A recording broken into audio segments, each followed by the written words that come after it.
Sir Ed Davey has opened the Liberal Democrats' annual conference in Bournemouth at the head of a marching band. He's pledged the party's focus will be on countering Nigel Farage's Reform Party by championing British values.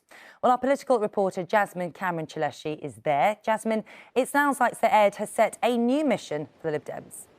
That's right. So here in Bournemouth, the party is really keen to position itself as a credible counter to Reform UK. Now, traditionally, the party is focused on policy areas like the NHS and the environment, but today really marks the start of them beginning to pivot into other areas like immigration. And the big theme of the day is home affairs. Now, leader Sir Ed Davey made his first conference stop at a war memorial. Party officials close to him say the party wants to change what they describe as a toxic debate on asylum and national identity. They want to reclaim patriotism in a more positive way.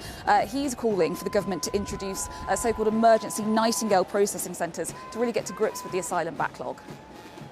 The truth is the Conservative government absolutely destroyed the immigration system, caused the small boats problem along with Nigel Farage when we left the EU and left 27 returns agreements. So we feel very confident that if people listen to our case, they'll know that actually the Conservatives and Farage created this problem and only the Liberal Democrats have practical ways forward.